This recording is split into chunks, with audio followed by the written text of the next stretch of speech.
Kansas City, Mo.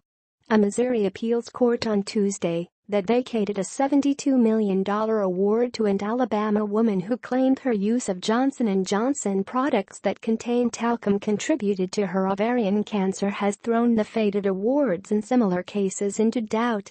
The Missouri Eastern District Courts ruled that Missouri was not the proper jurisdiction to hear a lawsuit filed by Jacqueline Fox, 62, of Birmingham, Alabama, who claimed the baby powder she used for feminine hygiene for about 25 years contributed to her cancer.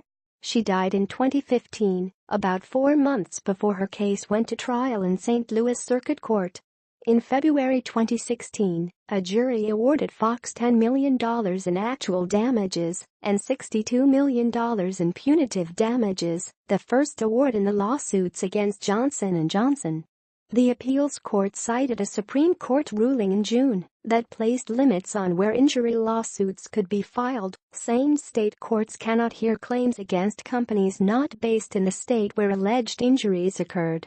The case involved suits against Bristol-Myers Squibb over the blood-thinning medication Plavix. More than 1,000 others have filed similar lawsuits in St. Louis against Johnson & Johnson, which is based in Brunswick, New Jersey.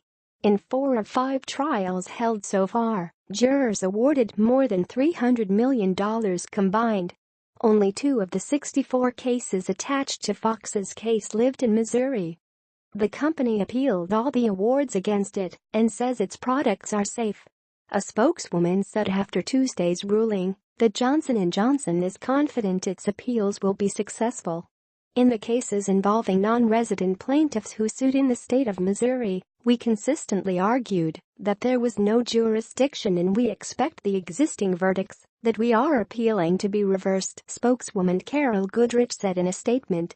Jim Onder, who is representing many plaintiffs in the lawsuits, has argued that Missouri is a proper jurisdiction because Johnson & Johnson packages and labels some products in Missouri.